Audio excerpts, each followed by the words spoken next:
Welcome to Two Guys, Three Crowns, the podcast that talks about what it's really like to live in Stockholm, Sweden.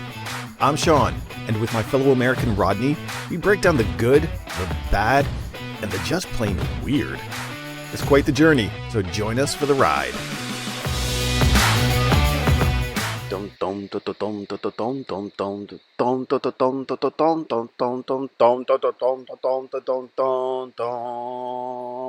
Ba ba ba ba ba ba ba ba ba ba ba ba. I don't know why that just popped in my head, but Rodney is in the homeland, baby. Ooh, here I am.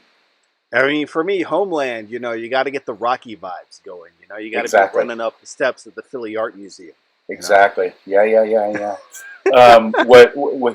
the thing: is getting ready for the recording. I'm going to go ahead and show you. I know that it's just a visual thing in our audio audience, Yeah, but let podcast me is tilt, famous for visual let me aids. tilt that up, and you can that see. Must be why we're getting all sorts of static, actually. Because Well, is that tinfoil? No. Socket? What is going on up No. there? So my mom has these skylights, or these like sky tube things, instead of lighting, like to lighten up the rooms. So it goes straight up from the roof down through whatever empty space. It's a skylight. Exactly. A skylight. But the thing is so bright that I had to use a newspaper before just to tape over and dampen. and dampen the light. But that's the big difference, right? I mean, here in California, I'm having to like do everything. I have to shut the blinds. I have to tape the sun stuff. Oh, first world problems, my friend. Oh my first world goodness! problems. You know, we're pushing like 80 degrees. You know, it's looking sunny. I miss that life. I was there. I was in that world. Oh, like days ago. Right. Days ago. 1 week ago. Oh. Yeah. In the Med, soaking up the sun. Just like, coronavirus vibes. We can work from anywhere because everyone's remote anyway. So right. Well, what I'm doing is I've started preparing myself for the trip back. So this morning I went and stuck my head in the refrigerator for a little while, just to get just to get used to the temperature change. Just walk around wearing like half a blindfold all the time, because it's the darkness right now, man. It's like like heavy overcast every day. Like it looks like it's raining, but it's not raining, and you're like, are you gonna rain or are we just thinking about it? Yeah, can we get a decision here? Just like let's go one way or the other. Let's go. Come on now. But that's what it is. You know, we're in October in Sweden, and it's effing miserable. Hey, I can't wait to get back. I'm having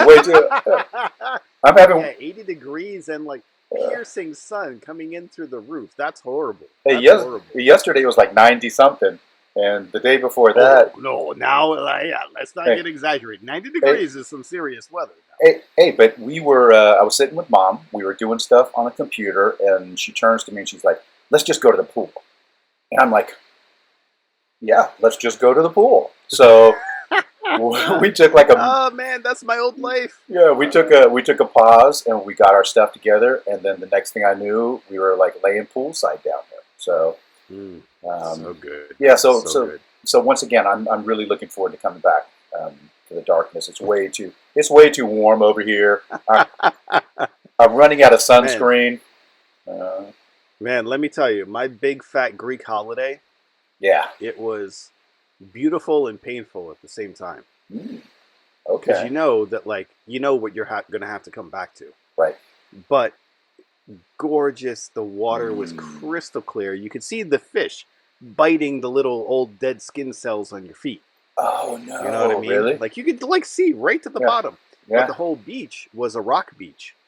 Ah. So to get in, of course, Dylan's looking at me like, I know I'm not walking across those rocks, but I'm getting in the water. Yeah. Like, look at me, give me the elevator. Right. I was like, what are you doing about this situation? Yeah. And I'm like, bro, this is the third time we're going in the water. Right. And he's like, Dada, help. Dada, help. Yeah. And I'm like, oh.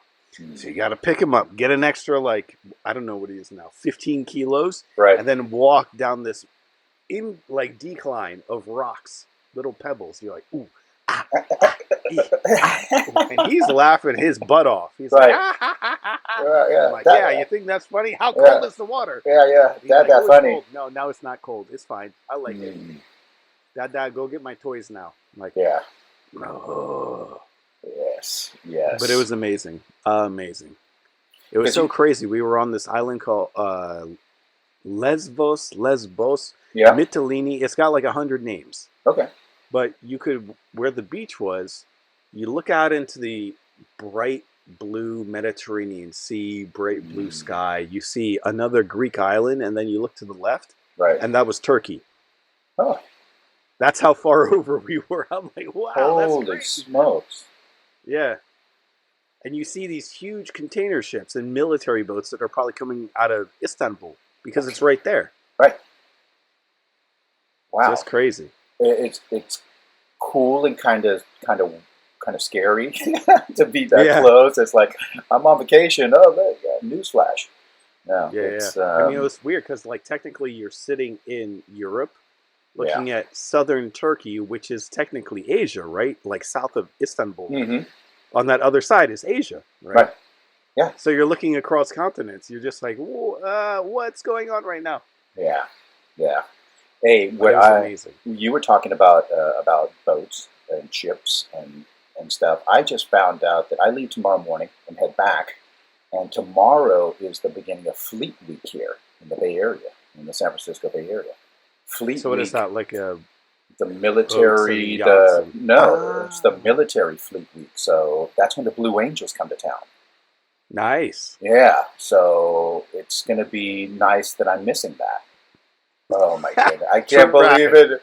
I cannot believe it. And I just had just a couple more days. But I think that it's actually going to be. I think it's typically on the weekend. So the Blue Angels will do their stuff next weekend. But tomorrow, I believe, is when the ships come underneath the Golden Gate Bridge into the bay. Wow. Yeah. So it's going to be amazing. Yeah, it's going to be nice to miss that. I'll just I mean, the closest thing we had to that in Philly, we were like up the highway from this place called Willow Grove, Pennsylvania, and there's a huge naval air base there. And every summer in like the middle of July, like I don't know if it was before July 4th or just after, they would do a big air show. And that was one of the last places that still had the A-10 Warthog. Oh, yeah. So we would all the time have the A-10s flying overhead and all that stuff. And then when it was the air show, then you would get like the stealth bomber, the B-2 that would fly over the town to like go into land and all that stuff. So then it's in the paper and they're like, okay, this time the B-2 is going to go overhead and it's going to look like a cloud, but it's not a cloud. Everyone has to look in the sky at the same time. I'm like, okay, people, it's a plane. Calm down. Right. Yeah, it's one of those highlights here, and especially since they're starting to let up a little bit on restrictions. There's going to be a ton of it's an outdoor event. They're asking people to bring their face masks because it's probably going to get pretty crowded. But how was it for you to enter the U.S.? Because for me to go to Greece, when you land, they're like cordoning off everybody, and then like we get the fast lane because we have a kid, so they're just like, okay. He's going to turn into the Tasmanian devil in 30 seconds, get him through the line and get him out of here. And then you just like pull up your little thing and you're like, oh, COVID pass. I've been double dosed. Yeah, it was actually really, really strange because they gave us, when we were boarding the plane in Amsterdam, they gave us some document, some declaration. And I believe that they had mentioned it like in stuff that you're going to have to fill out this document saying that you attest to this and that you've been tested or all of this stuff. And so I filled that out on the way over here. And then when I go through the passport control, and I did that, they have I can't remember what it's called, like a quick pass. So you can go in and basically do all your landing stuff quickly. So I went ahead and did that, shot through the line, did all the passport stuff, and when I got out of the airport, that's when I noticed I still had that document. So I'm not sure whose job it was at the airport to collect that document, but Oops. No, and it's been pretty. It went smoothly. The only thing that I could not get used to, and it started chafing, was my face mask. Because I have a face mask on back there if I'm on the train for an hour. Yeah. But sitting on an airplane for an 11-hour flight with that elastic right above your ears, and I started getting a headache, and I was thinking, man, what am I getting a headache from? I'm not doing anything. I'm just watching. Someone's pulling your ears down for 8 hours. Yeah, I thought it was from watching all the movies that I could watch. Well, could be that too. Could be that too. But and like some, like if you get the what is it, 95? Like some of them have that little metal clip up here, and it pinches your nose so hard, and you're like, ugh. But man, when we were coming back to Greece, everyone's wearing their face mask like usual, and it was SAS, right? But it was chartered because we got the whole trip by this agency called Apollo. You just kind of like TUI. You just buy everything. You buy the flight and the hotel all in one go, and the whole plane. Everyone's doing the same thing. They just charter the flight. Yeah.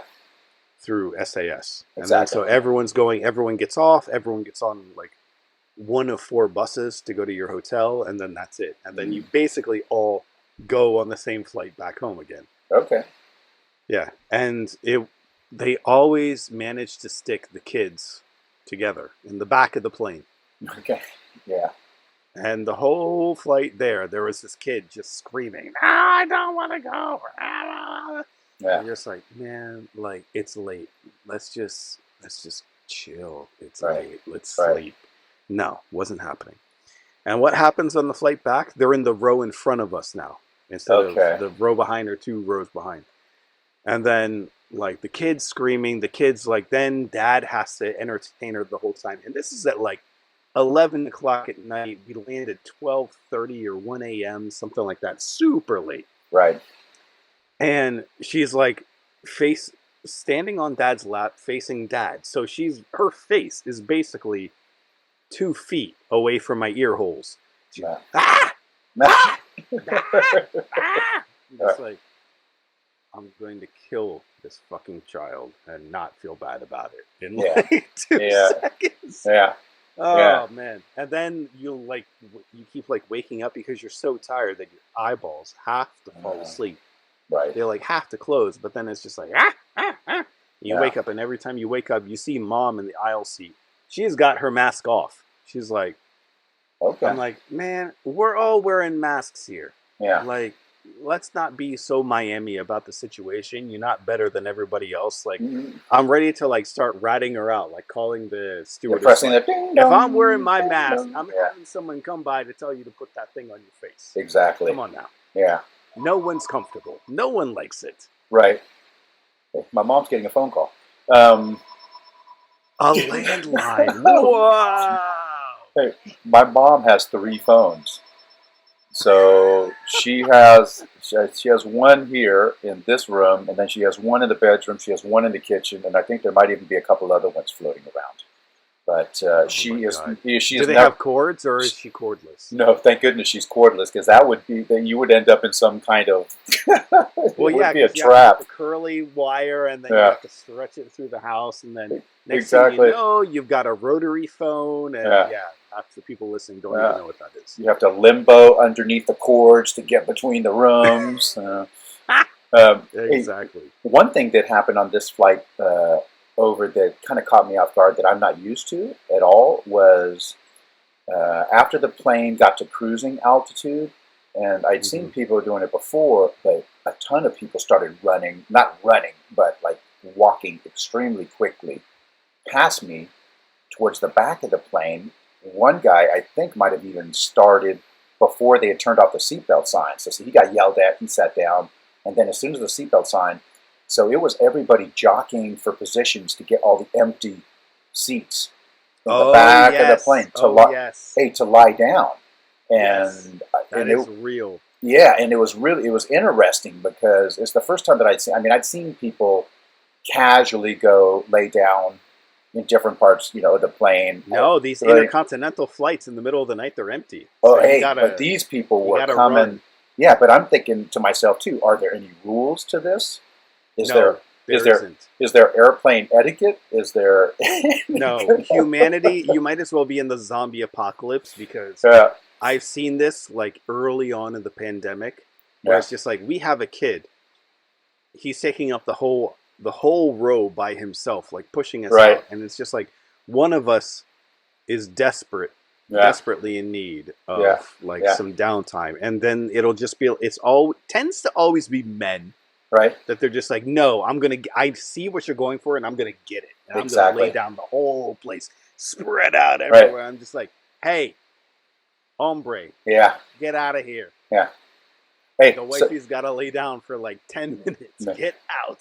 so this is what I'm gonna do. On the way back, if something like this happens, as soon as that seatbelt sign goes off, I'm going to stand up and I'm going to go up into my overhead compartment and start doing stuff. I'm going to start doing stuff in my bag so that I block everybody in my aisle trying to get back to those empty seats, just to see what happens. Oh, that's great. That's Yeah. great. Please do. So I'll That let would you. be amazing. Yeah, I'll let you know how that goes. Oh, that's fantastic. Hey, so I got almost all my shopping done for my trip back, as you said. I would hope so, because to- you're leaving tomorrow morning Right, but I at always like have 8 a.m. I always have a last minute dash. You know, there's always some little thing. But I went to a store. I went to a Macy's 2 days ago to look for Macy's. yeah, Wow. to look for a sweater, and it was the funniest Do they looks. sell sweaters in Los Angeles, San Francisco? Hey, they do, but 'tis not the season. You know, they're like, well, you can try back in a couple weeks, but just We'll the sell you a fire blanket, but Hey, sweaters, we don't yeah, got them. hey, but just the look on her face when I asked for it, you know, she was like, we might have 3 from last year. Yeah. Because then I could see that if it's 90 plus degrees outside and there's a guy standing there asking for sweaters, it's Well, that's what it was like living in Miami, because it's never winter. right. And you got to go to the outlet stores that ship their clothes in from winter and other places. And that's when you buy your stuff of like 2 seasons ago. Like, because imagine people like to travel. Like, Yeah. you want to go skiing in Colorado and you live in Miami. Well, you can't wait to buy all your clothes until you get there. You know what I mean? Yeah, yeah, yeah, It's cold when you get off the plane. yeah, yeah. But that was one of my that was one of my items that I was unable to check off. But medicinal stuff, we're all set. We're all set on that. Love it. Yeah. Dayquil, NyQuil, baby, and Spam. Yes. A whole bag full of Spam. Yeah, I might have to sacrifice a pair of shoes. Did I tell you I went to Skechers? Skechers, no? Yeah, I went to one of the big Skechers stores here. Right after, it was like the second day that I was here. I decided that I was like, okay, I'm just going to go to this big Skechers store. Yeah, because for all of our Swedish listeners, in countries outside of Sweden, they sell sneakers that aren't white. And people like that when their sneakers aren't pure white. Yes, so, yes. That okay. And if I don't know if listeners, the ones that have been with us for a bit understand that I had a Skechers issue with a pair of shoes that within 2 months the tongue part of the shoe, I have to admit that I did, because I needed to bring functional shoes on this trip. But I did decide to go to Skechers, and I'm thinking, yeah, maybe I can mention to somebody, you know, what's happening and prove my point and put my foot down and make sure that that they understand the disappointment. Yeah, go full Karen. And just open up completely.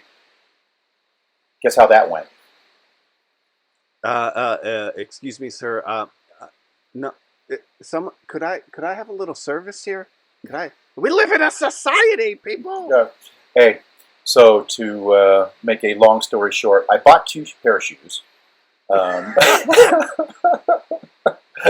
As soon as I walked into that Skechers place, it was huge. It was like a warehouse, and then I saw sale here and sale there, and slowly but surely that the irritation stuff just kind of started trickling away, and Yeah, so I got some new kicks, and I didn't resolve anything, but I will. But I will be throwing the other ones away. I love it. I love it. Now, I'm curious as well because you sent me a picture the other day of this giant, got to be 18 inches. I don't even know what that is in centimeters, but it looked like an 18-inch Supreme pizza. Like the full toppings, the veggies, the meats, everything all together for game night. Yes. You know, to watch the Niners and all that kind of thing. Now, where does it come from? How much does that set you back in the Bay Area these days? Ooh, it was that one. I believe was Round Table because I talked about Round Table Pizza. I believe that was, we called it a Supreme, but it's actually called, I think it's called a King Arthur Supreme. But it's a Supreme.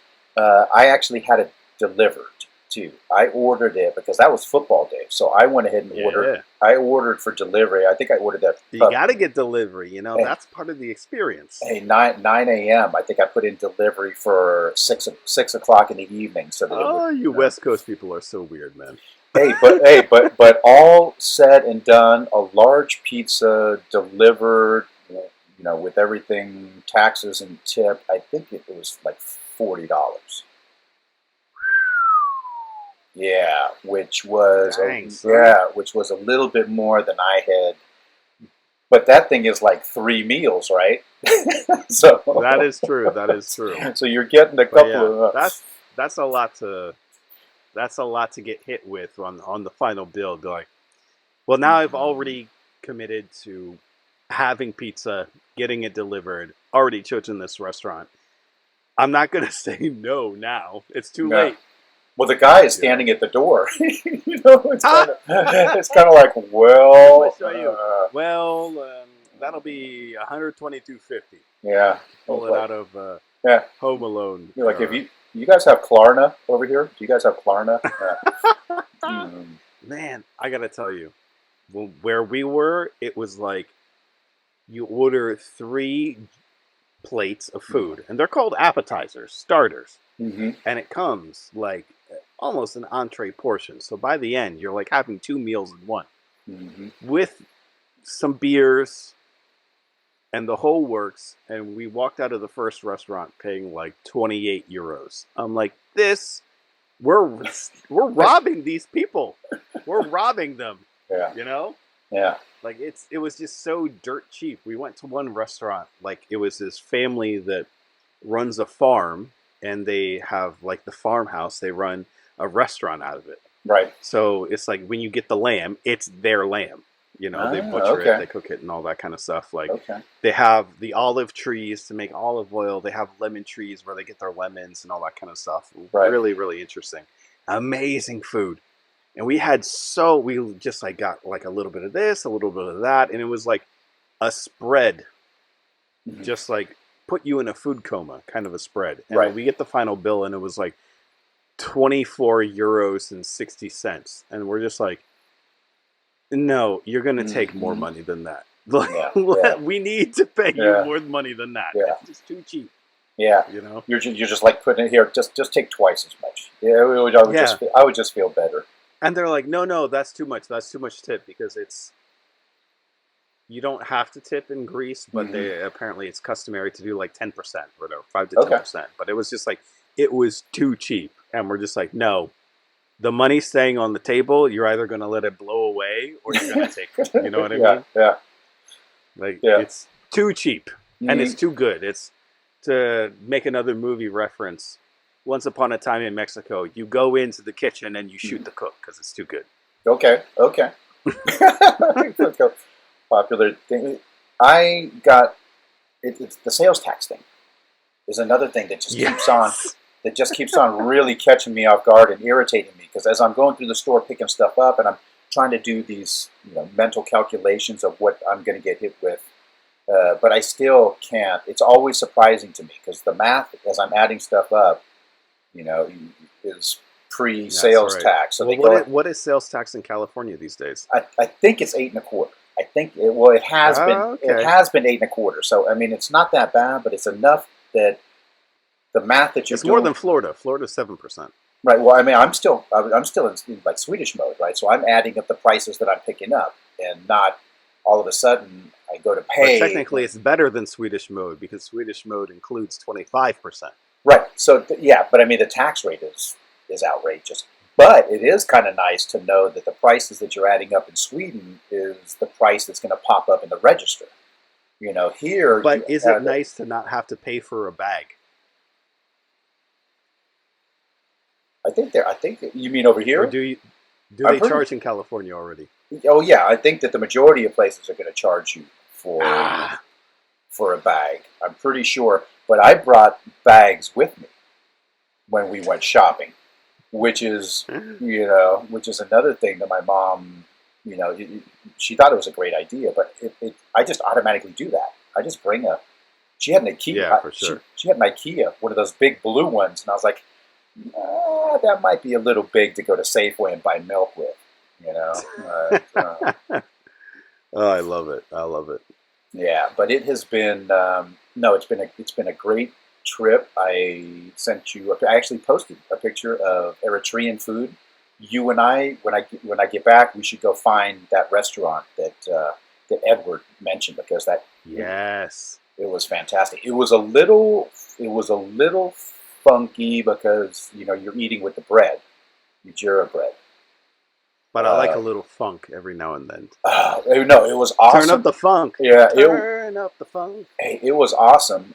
My friend Scott took me there. He was like, what kind of food are you missing, or what kind of food do you want to get? And I was like, surprise me.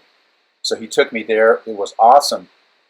But during the COVID stuff, it is a little weird because you're so used to not touching and washing your hands and wiping your hands. Yeah, for sure. So it was kind of strange to do it, but the food was fantastic, and eating with the bread. So we'll have to find that restaurant in Stockholm. But so we'll go outside in the park. We'll have the surstrumming, and then we'll get the Ethiopian afterward. Yes. Like, how did you do it? There we go. We could eat surströmming with the injera bread. Ooh. Now we're on to something. Exactly. Now we got a concept. Now we got good stuff happening.